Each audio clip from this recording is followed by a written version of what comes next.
respekti reciprok dhe tërheqja nga ato që janë kushtruar. Fitore ka arrit Hamas deri tani që është ballafaquar me Izraelin, ma thoni dot ju?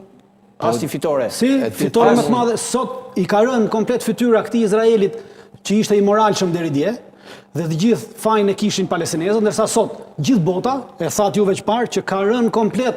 Kjo mbështetja për Izraelin, pra njerëzit po shohin fytyrën e vërtetë të një shteti terrorist.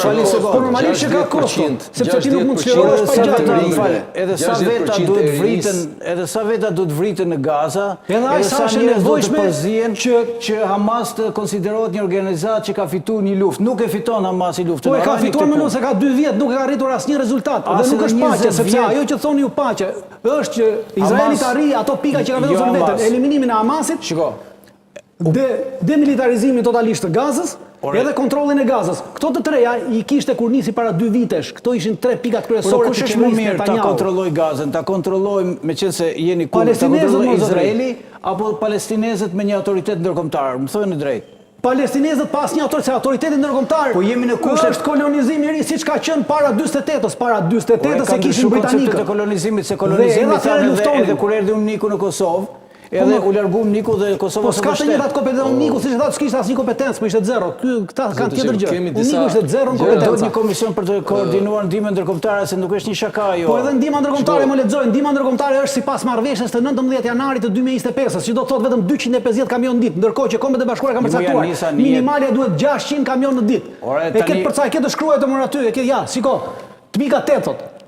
Hyrja ndihmave dhe shpërndarja sipas marrëveshjes së 19 janarit 2025. Lexoj marrëveshjen 19 janarit, thotë vetëm 250 kamion në ditë, nga 600 që është e nevojshme. Pra, çfarë është kjo? Po t'jap buk në rast se sillesh mirë, në rast se sillesh keq t'jap buk. E njëjta pra gjë është. Ku kemi ndonjë ndryshim? Nga kjo që po bën sot Izraeli. Sot Izraeli lëshon 100 kamion. Nesër do të shojmë 250. Më e madhe do jetë që Hamas do t'i thotë jo kësaj marrëveshje dhe duket që do t'i thotë jo. Dhe një nga liderët e Hamasit i ka thënë jo, pardje, një nga liderët e Hamasit. Ka marrë edhe ja 3 ditë. Shiko, jo zyrtarisht jo, kështu tek e tek. I lexoj të gjitha këto që janë përreth tyre. Unë po them këtë gjë që po shkohet drejt një refuzimi të kësaj marrëveshje. Dakor.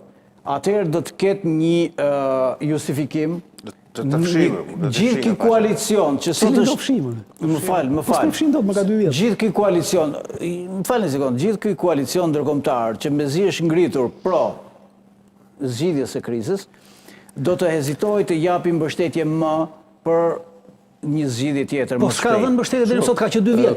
Ai di pse janë futur këta. Këtu jam dakord sepse është ajo që tha Zoti Peka, sepse deri para 2 vitesh, ja vetëm deri para 2 vitesh, këta që hyn sot, ta të barabët, këta vendosin për Gazën, këta flisin për palestinezët, për nevojat e tyre politike.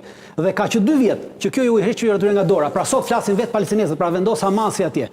Dhe xhihadi islamik. Pra ata janë që vendosin vetë. Në këtë moment, po pra në këtë moment. Por nuk është në këtë moment, deri në këtë moment e vendos Hamasi, nuk vendosin këta. Dhe këta duan eliminimin e Hamasit, njësoj çdo Izraeli që të vazhdojnë të vendosin këta për Gazën dhe për më tepër do çojnë edhe trupa, do çojnë edhe rindërtim.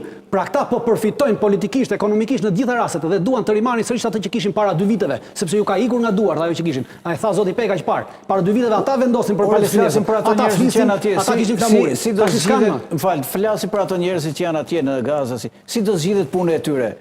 Sepse në këtë rast ne themi po i themi që Hamasi pas ka të drejtë dhe Hamasi duhet i kontrollojë ata deri në fund. Nuk duhet të pranojë asnjë lloj autoriteti tjetër përreth. Tani, aty përreth janë autoritete islamike, shtete islamike, vëllezër musliman janë ata, vëllezër musliman. Ata vëllezër musliman se kanë lëvizur gishtin me këto 2 vjet, kanë vazhduar të bëjnë biznes me Izraelin. Por nuk është faji ndërkombëtarëve, nuk është faji Donald Trump. Po i thot njerëz, po i vë faji Izraelit jo. Jo më Donald Trump s'ka asnjë faj, vetëm që ka qenë vite gjysmë e parë që ka që Amerika dhe tash Donald Trumpi që japin armatime dhe me armatimin e tyre po vriten palestinezët. Nuk mund ta themi. Tash çdo lloj armatime e Amerika, Anglia, Gjermania, Italia. Spanja që jep të ndërpreu. Shiko, këtu u fol për propagandë, po të flasim. Jo, mos flasim për realitetin. Edhe shtetet po flasim për realitetin. Hajde ti them me data që 1 vit e gjysmë që Kongresi Amerikan miraton dhënien e armatimit dhe përcaktuar çfarë armatimi do jepet. Po Irani e ka platformë qeveritare për ta zhduk Izraelin nga ana. Po s'është më Irani në këtë marrëveshje fare.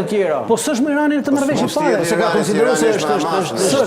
Po Irani nuk është sepse është shtet shit. Dhe këtu janë thirrur vetëm shtetet sunite. Ore, këtu Irani ka mbështetur Hezbollah, gjitha me ratën e Houthi, atje matane gjitha këto tani. Edhe se kjo është një konflikt me shumë. Ne serojmë edhe atë. Me shumë s'ka të bëjë me këtë.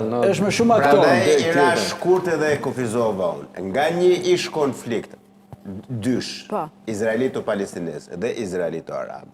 Ajo çfarë po bën presidenti Trump edhe përmend ajo pa qëllim. Pakistani, Turqia, Indonezia, s'lidhe kur s'është përfshi Indonezia në.